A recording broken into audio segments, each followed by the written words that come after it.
आप भी इस चमत्कारी सूर्य मंत्र को सुनकर अपने भाग्य में धन दौलत खुद लिख दें भक्तों। अगर आप भी तुरंत धन सफलता और समृद्धि पाना चाहते हैं, अधिकांश बड़े लोग इसी चमत्कारी मंत्र के प्रभाव से धन दौलत पाकर अमीर बनते हैं। आज हम आपको एक ऐसे चमत्कारी सूर्य मंत्र के बारे में बताएंगे जिसके प्रभाव से हजारों लोगों की किस्मत चमकी है भक्तों। क्योंकि यह कोई साधारण मंत्र नहीं है, बल्कि प्राचीन ऋषियों द्वारा सिद्ध किया हुआ शक्तिशाली मंत्र है, जिससे आप भी अपने जीवन में धन सुख और उन्नति प्राप्त कर सकते हैं। हमारे शास्त्रों में बताया गया है कि जो व्यक्ति प्रतिदिन इस चमत्कारी सूर्य मंत्र का जाप पाठ करते हैं या सुनते हैं, उनके जीवन में कभी भी धन की कमी नहीं होती है। बड़े बड़े धनवान लोग भी गुप्त रूप से इस मंत्र का जाप पाठ करते हैं और इसकी ऊर्जा से अपने भाग्य को बदलते हैं। क्योंकि जब भी आप इस मंत्र पाठ को सुनते हैं, सूर्य की ऊर्जा आपके शरीर और मन में सकारात्मक बदलाव लाती है। यह आपके आत्मविश्वास को बढ़ाता है, आपकी सोच को शक्तिशाली बनाता है और धन प्राप्ति के मार्ग को खोलता है भक्तों। अगर आप अपने भाग्य में धन दौलत लिखना चाहते हैं, नित्य दिन अपना कर्म सही रखें और थोड़ा समय निकालकर भगवान सूर्य का ध्यान करते हुए धन ऐश्वर्य से परिपूर्ण करने के साथ साथ आरोग्य रखने और सभी मनोकामनाओं को पूर्ण करने की विनती सूर्य देव से करते हुए संख्या के अनुसार मंत्र उच्चारण पाठ को पूरा 108 बार सुने और अपनी अर्जी कमेंट बॉक्स में लिखने का प्रयास जरूर करें। सच्चे दिल से पूरा श्रवण करें। सर्वमंगल मांगल्यम सर्वपाप प्रणाशनम चिंता शोक प्रशमनम आयुर्वर्धनमुत्तमम। ओम हराम ह्रीं हरौं सः सूर्याय नमः।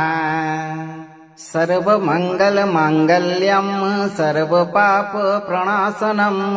चिंता शोक प्रशमनम आयुर्वर्धनमुत्तमम। ओम हराम ह्रीं हरौं सः सूर्याय नमः। सर्वमंगल मांगल्यम सर्वपाप प्रणाशनम चिंता शोक प्रशमनम आयुर्वर्धनमुत्तमम। ओम हराम ह्रीं हरौं सः सूर्याय नमः। सर्वमंगल मांगल्यम सर्वपाप प्रणाशनम चिंता शोक प्रशमनम आयुर्वर्धनमुत्तमम।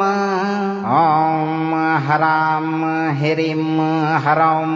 सः सूर्याय नमः। सर्वमंगल मांगल्यम सर्वपाप प्रणाशनम चिंता शोक प्रशमनम आयुर्वर्धनमुत्तमम। ओम हराम ह्रीं हरौं सः सूर्याय नमः। सर्वमंगल मांगल्यम सर्वपाप प्रणाशनम चिंता शोक प्रशमनम आयुर्वर्धनमुत्तमम। ओम हराम ह्रीं हरौं सः सूर्याय नमः। सर्वमंगल मांगल्यम सर्वपाप प्रणाशनम चिंता शोक प्रशमनम आयुर्वर्धनमुत्तमम। ओम हराम ह्रीं हरौं सः सूर्याय नमः। सर्वमंगल मांगल्यम सर्वपाप प्रणाशनम चिंता शोक प्रशमनम आयुर्वर्धनमुत्तमम। ओम हराम ह्रीं हरौं सः सूर्याय नमः। सर्वमंगल मांगल्यम सर्वपाप प्रणाशनम चिंता शोक प्रशमनम आयुर्वर्धनमुत्तमम। ओम हराम ह्रीं हरौं सः सूर्याय नमः। सर्वमंगल मांगल्यम सर्वपाप प्रणाशनम चिंता शोक प्रशमनम आयुर्वर्धनमुत्तमम। ओम हराम ह्रीं हरौं सः सूर्याय नमः।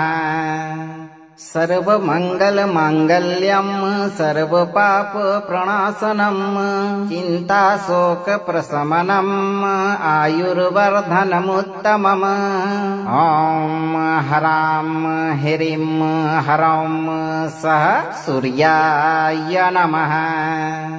सर्वमङ्गलमाङ्गल्यं सर्वपापप्रणाशनं चिन्ताशोकप्रशमनम् आयुर्वर्धनमुत्तमम् ॐ ह्रां ह्रीं ह्रौं सः सूर्याय नमः सर्वमङ्गलमाङ्गल्यं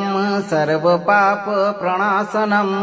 चिन्ताशोकप्रशमनम् आयुर्वर्धनमुत्तमम् ॐ ह्रां ह्रीं ह्रौं सः सूर्याय नमः सर्वमङ्गलमाङ्गल्यं सर्वपापप्रणाशनं चिन्ताशोकप्रशमनम् आयुर्वर्धनमुत्तमम् ॐ ह्रां ह्रीं ह्रौं सः सूर्याय नमः सर्वमङ्गलमाङ्गल्यं सर्वपापप्रणाशनं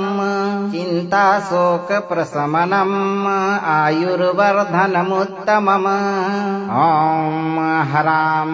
ह्रीं ह्रौं सः सूर्याय नमः सर्वमङ्गलमाङ्गल्यं सर्वपापप्रणाशनं चिन्ताशोकप्रशमनम् आयुर्वर्धनमुत्तमम् ॐ ह्रां ह्रीं ह्रौं सः सूर्याय नमः सर्वमङ्गलमाङ्गल्यं सर्वपापप्रणाशनं चिन्ताशोकप्रशमनम् आयुर्वर्धनमुत्तमम् ॐ ह्रां ह्रीं ह्रौं सः सूर्याय नमः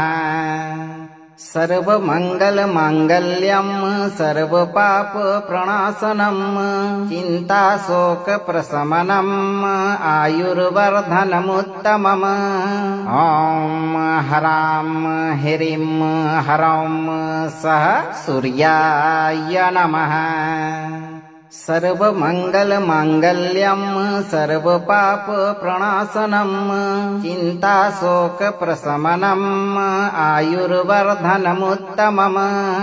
ॐ ह्रां ह्रीं ह्रौं सः सूर्याय नमः सर्वमङ्गलमाङ्गल्यं सर्वपापप्रणाशनं चिन्ताशोकप्रशमनम् आयुर्वर्धनमुत्तमम् ॐ ह्रां ह्रीं ह्रौं सः सूर्याय नमः सर्वमङ्गलमाङ्गल्यं सर्वपापप्रणाशनं चिन्ताशोकप्रशमनम् आयुर्वर्धनमुत्तमम् ॐ ह्रां ह्रीं ह्रौं सः सूर्याय नमः सर्वमङ्गलमाङ्गल्यं सर्वपापप्रणाशनं चिन्ताशोकप्रशमनम् आयुर्वर्धनमुत्तमम् ॐ ह्रां ह्रीं ह्रौं सः सूर्याय नमः सर्वमङ्गलमाङ्गल्यं सर्वपापप्रणाशनं चिन्ताशोकप्रशमनम् आयुर्वर्धनमुत्तमम् ॐ ह्रां ह्रीं ह्रौं सः सूर्याय नमः सर्वमङ्गलमाङ्गल्यं सर्वपापप्रणाशनं चिन्ताशोकप्रशमनम् आयुर्वर्धनमुत्तमम् ॐ ह्रां ह्रीं ह्रौं सः सूर्याय नमः सर्वमङ्गलमाङ्गल्यं सर्वपापप्रणाशनं चिन्ताशोकप्रशमनम् आयुर्वर्धनमुत्तमम् ॐ ह्रां ह्रीं ह्रौं सः सूर्याय नमः सर्वमङ्गलमाङ्गल्यं सर्वपापप्रणाशनं चिन्ताशोकप्रशमनम् आयुर्वर्धनमुत्तमम् ॐ ह्रां ह्रीं ह्रौं सः सूर्याय नमः सर्वमङ्गलमाङ्गल्यं सर्वपापप्रणाशनं चिन्ताशोकप्रशमनम् आयुर्वर्धनमुत्तमम् ॐ ह्रां ह्रीं ह्रौं सः सूर्याय नमः सर्वमङ्गलमाङ्गल्यं सर्वपापप्रणाशनं चिन्ताशोकप्रशमनम् आयुर्वर्धनमुत्तमम् ॐ ह्रां ह्रीं ह्रौं सः सूर्याय नमः सर्वमङ्गलमाङ्गल्यं सर्वपापप्रणाशनं चिन्ताशोकप्रशमनम् आयुर्वर्धनमुत्तमम् ॐ ह्रां ह्रीं ह्रौं सः सूर्याय नमः सर्वमङ्गलमाङ्गल्यं सर्वपापप्रणाशनं चिन्ताशोकप्रशमनम् आयुर्वर्धनमुत्तमम् ॐ ह्रां ह्रीं ह्रौं सः सूर्याय नमः सर्वमङ्गलमाङ्गल्यं सर्वपापप्रणाशनं चिन्ताशोकप्रशमनम् आयुर्वर्धनमुत्तमम् ॐ ह्रां ह्रीं ह्रौं सः सूर्याय नमः सर्वमङ्गलमाङ्गल्यं सर्वपापप्रणाशनं चिन्ताशोकप्रशमनम् आयुर्वर्धनमुत्तमम् ॐ ह्रां ह्रीं ह्रौं सः सूर्याय नमः सर्वमङ्गलमाङ्गल्यं सर्वपापप्रणाशनं चिन्ताशोकप्रशमनम् आयुर्वर्धनमुत्तमम् ॐ ह्रां ह्रीं ह्रौं सः सूर्याय नमः सर्वमङ्गलमाङ्गल्यं सर्वपापप्रणाशनं चिन्ताशोकप्रशमनम् आयुर्वर्धनमुत्तमम् ॐ ह्रां ह्रीं ह्रौं सः सूर्याय नमः सर्वमङ्गलमाङ्गल्यं सर्वपापप्रणाशनं चिन्ताशोकप्रशमनम् आयुर्वर्धनमुत्तमम् ॐ ह्रां ह्रीं ह्रौं सः सूर्याय नमः सर्वमङ्गलमाङ्गल्यं सर्वपापप्रणाशनं चिन्ताशोकप्रशमनम् आयुर्वर्धनमुत्तमम् ॐ ह्रां ह्रीं ह्रौं सः सूर्याय नमः सर्वमङ्गलमाङ्गल्यं सर्वपापप्रणाशनं चिन्ताशोकप्रशमनम् आयुर्वर्धनमुत्तमम् ॐ ह्रां ह्रीं ह्रौं सः सूर्याय नमः सर्वमङ्गलमाङ्गल्यं सर्वपापप्रणाशनं चिन्ताशोकप्रशमनम् आयुर्वर्धनमुत्तमम् ॐ ह्रां ह्रीं ह्रौं सः सूर्याय नमः सर्वमङ्गलमाङ्गल्यं सर्वपापप्रणाशनं चिन्ताशोकप्रशमनम् आयुर्वर्धनमुत्तमम् ॐ ह्रां ह्रीं ह्रौं सः सूर्याय नमः सर्वमङ्गलमाङ्गल्यं सर्वपापप्रणाशनं चिन्ताशोकप्रशमनम् आयुर्वर्धनमुत्तमम् ॐ ह्रां ह्रीं ह्रौं सः सूर्याय नमः सर्वमङ्गलमाङ्गल्यं सर्वपापप्रणाशनं चिन्ताशोकप्रशमनम् आयुर्वर्धनमुत्तमम् ॐ ह्रां ह्रीं ह्रौं सः सूर्याय नमः सर्वमङ्गलमाङ्गल्यं सर्वपापप्रणाशनं चिन्ताशोकप्रशमनम् आयुर्वर्धनमुत्तमम् ॐ ह्रां ह्रीं ह्रौं सः सूर्याय नमः सर्वमङ्गलमाङ्गल्यं सर्वपापप्रणाशनं चिन्ताशोकप्रशमनम् आयुर्वर्धनमुत्तमम् ॐ ह्रां ह्रीं ह्रौं सः सूर्याय नमः सर्वमङ्गलमाङ्गल्यं सर्वपापप्रणाशनं चिन्ताशोकप्रशमनम्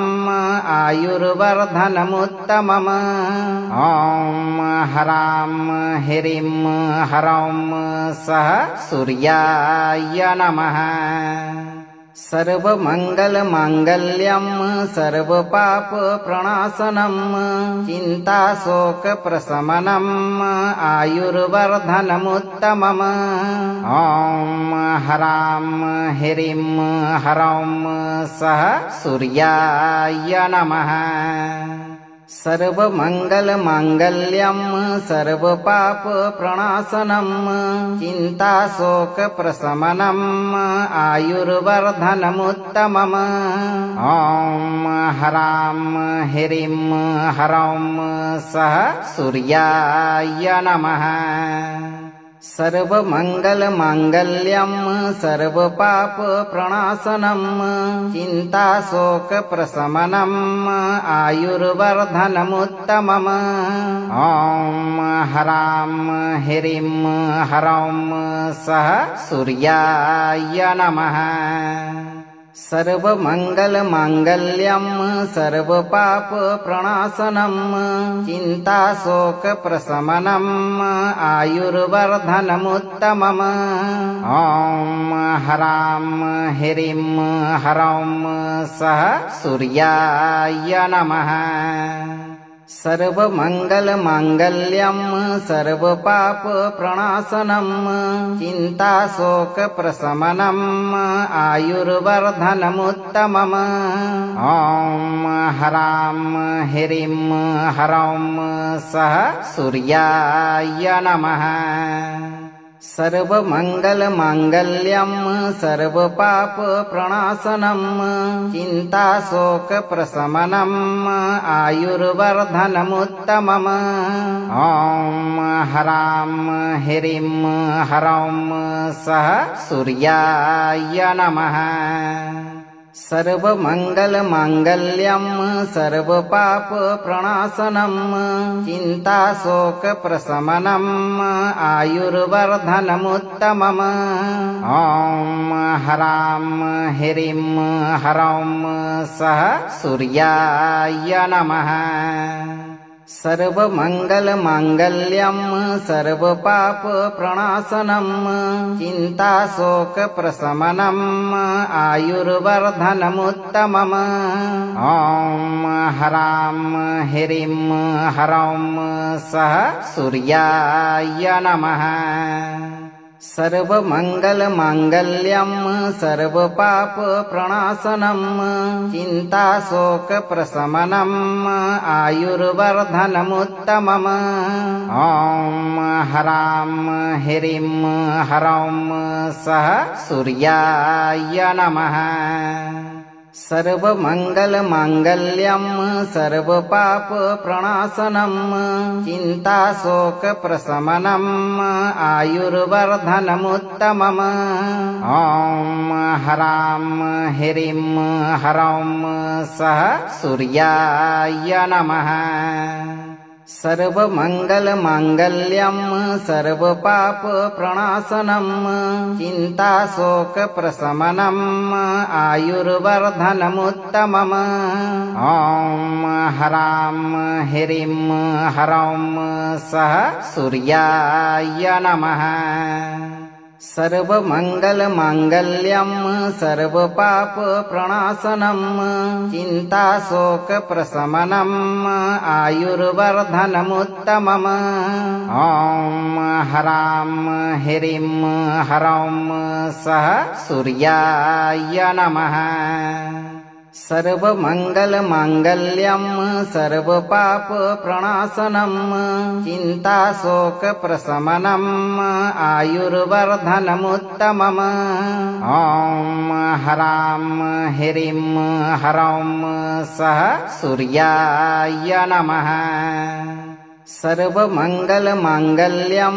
सर्वपापप्रणाशनं चिन्ताशोकप्रशमनम्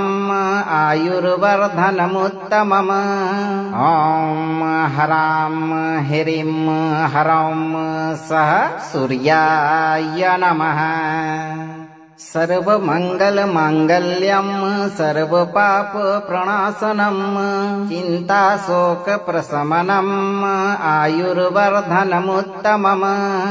ॐ ह्रां ह्रीं ह्रौं सः सूर्याय नमः सर्वमङ्गलमाङ्गल्यं सर्वपापप्रणाशनं चिन्ताशोकप्रशमनम् आयुर्वर्धनमुत्तमम् ॐ ह्रां ह्रीं ह्रौं सः सूर्याय नमः सर्वमङ्गलमाङ्गल्यं सर्वपापप्रणाशनं चिन्ताशोकप्रशमनम् आयुर्वर्धनमुत्तमम् ॐ ह्रां ह्रीं ह्रौं सः सूर्याय नमः सर्वमङ्गलमाङ्गल्यं सर्वपापप्रणाशनं चिन्ताशोकप्रशमनम् आयुर्वर्धनमुत्तमम् ॐ ह्रां ह्रीं ह्रौं सः सूर्याय नमः सर्वमङ्गलमाङ्गल्यं सर्वपापप्रणाशनं चिन्ताशोकप्रशमनम् आयुर्वर्धनमुत्तमम् ॐ ह्रां ह्रीं ह्रौं सः सूर्याय नमः सर्वमङ्गलमाङ्गल्यं सर्वपापप्रणाशनं चिन्ताशोकप्रशमनम् आयुर्वर्धनमुत्तमम् ॐ ह्रां ह्रीं ह्रौं सः सूर्याय नमः सर्वमङ्गलमाङ्गल्यं सर्वपापप्रणाशनं चिन्ताशोकप्रशमनम् आयुर्वर्धनमुत्तमम् ॐ ह्रां ह्रीं ह्रौं सः सूर्याय नमः सर्वमङ्गलमाङ्गल्यं सर्वपापप्रणाशनं चिन्ताशोकप्रशमनम् आयुर्वर्धनमुत्तमम् ॐ ह्रां ह्रीं ह्रौं सः सूर्याय नमः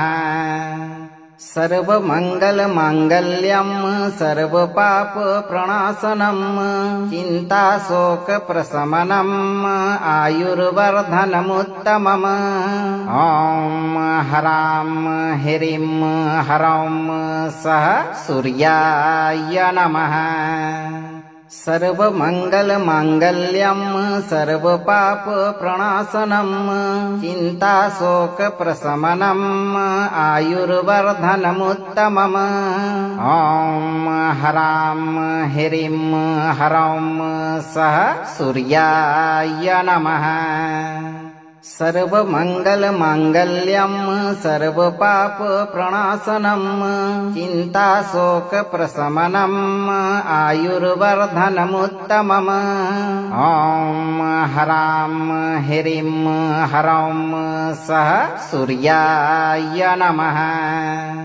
सर्वमङ्गलमाङ्गल्यं सर्वपापप्रणाशनं चिन्ताशोकप्रशमनम् आयुर्वर्धनमुत्तमम् ॐ ह्रां ह्रीं ह्रौं सः सूर्याय नमः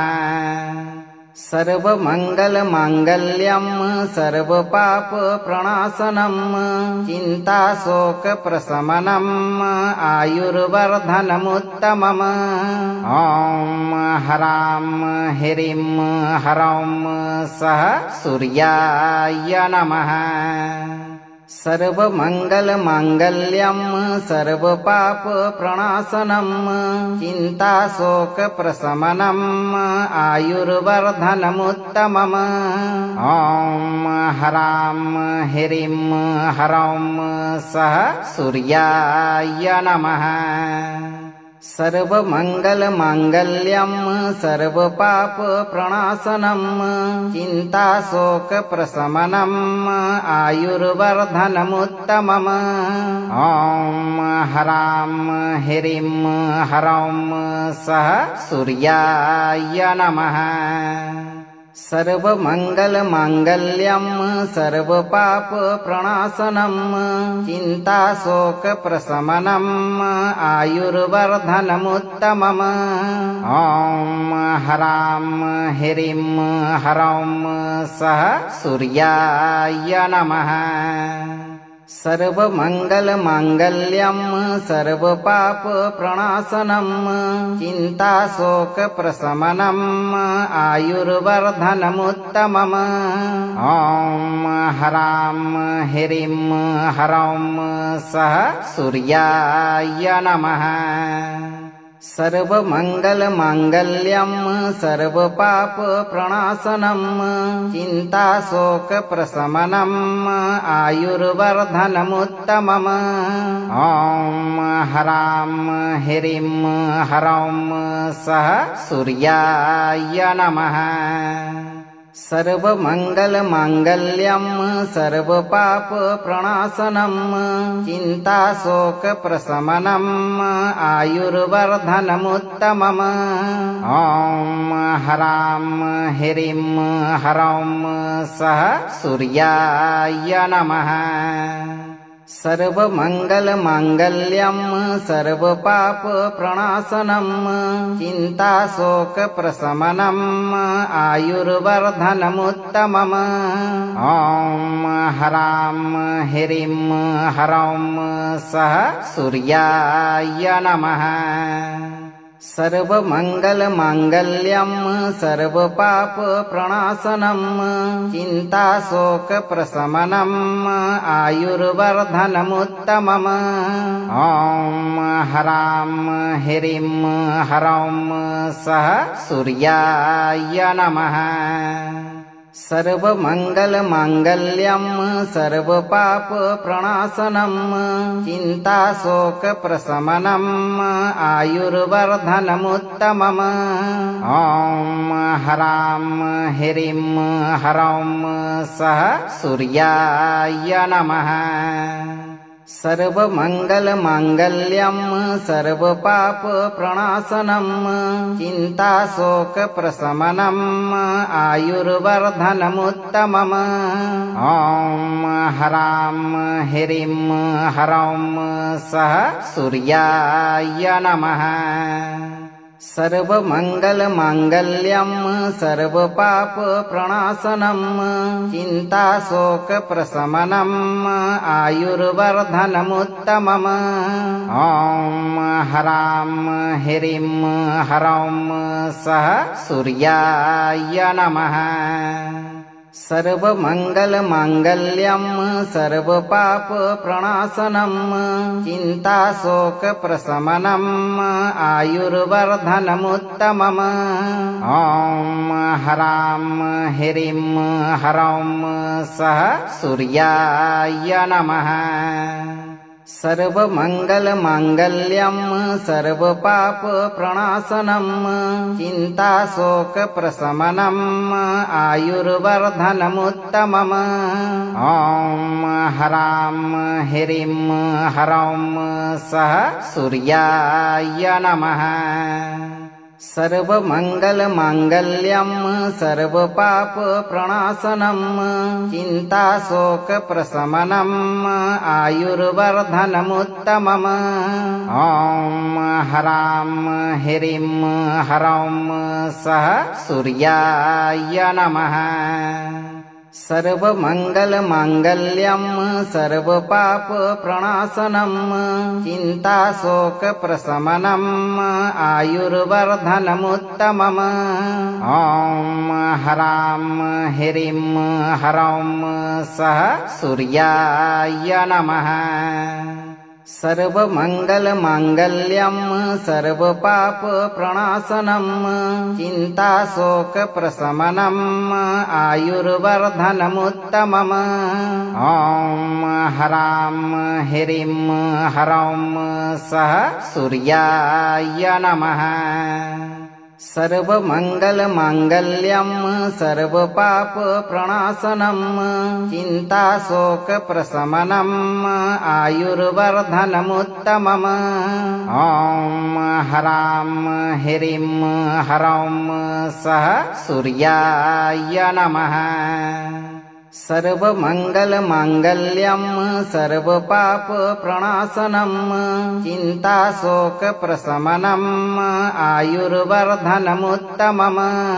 ॐ ह्रां ह्रीं ह्रौं सः सूर्याय नमः सर्वमङ्गलमाङ्गल्यं सर्वपापप्रणाशनं चिन्ताशोकप्रशमनम् आयुर्वर्धनमुत्तमम् ॐ ह्रां ह्रीं ह्रौं सः सूर्याय नमः सर्वमङ्गलमाङ्गल्यं सर्वपापप्रणाशनं चिन्ताशोकप्रशमनम् आयुर्वर्धनमुत्तमम् ॐ ह्रां ह्रीं ह्रौं सः सूर्याय नमः सर्वमङ्गलमाङ्गल्यं सर्वपापप्रणाशनं चिन्ताशोकप्रशमनम् आयुर्वर्धनमुत्तमम् ॐ ह्रां ह्रीं ह्रौं सः सूर्याय नमः सर्वमङ्गलमाङ्गल्यं सर्वपापप्रणाशनं चिन्ताशोकप्रशमनम् आयुर्वर्धनमुत्तमम् ॐ ह्रां ह्रीं ह्रौं सः सूर्याय नमः सर्वमङ्गलमाङ्गल्यं सर्वपापप्रणाशनं चिन्ताशोकप्रशमनम्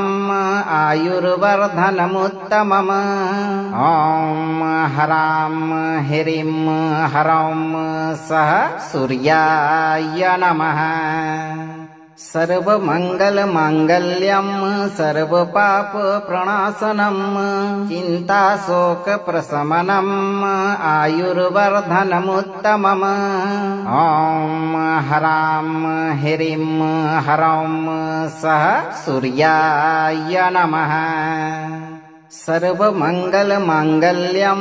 सर्वपापप्रणाशनं चिन्ताशोकप्रशमनम् आयुर्वर्धनमुत्तमम् ॐ ह्रां ह्रीं ह्रौं सः सूर्याय नमः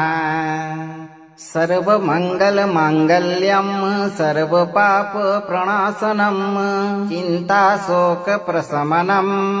आयुर्वर्धनमुत्तमम् ॐ ह्रां ह्रीं ह्रौं सः सूर्याय नमः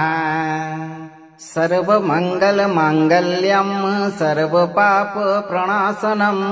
चिन्ताशोकप्रशमनम् आयुर्वर्धनमुत्तमम् ॐ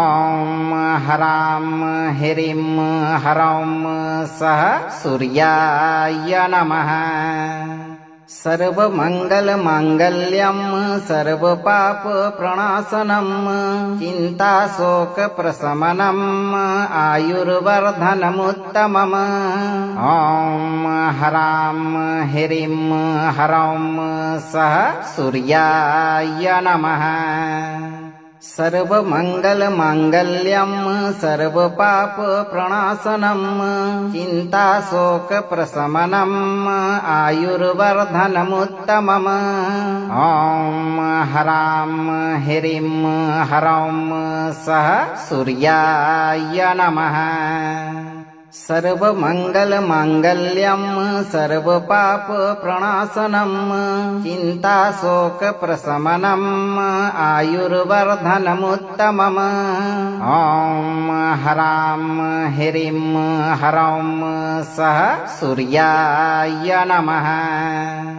सर्वमङ्गलमाङ्गल्यं सर्वपापप्रणाशनं चिन्ताशोकप्रशमनम् आयुर्वर्धनमुत्तमम् ॐ ह्रां ह्रीं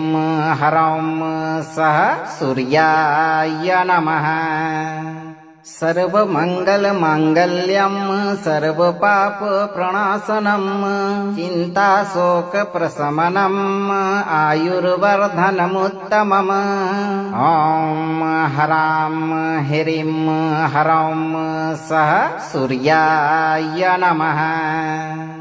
सर्वमङ्गलमाङ्गल्यं सर्वपापप्रणाशनं चिन्ताशोकप्रशमनम् आयुर्वर्धनमुत्तमम् ॐ ह्रां ह्रीं ह्रौं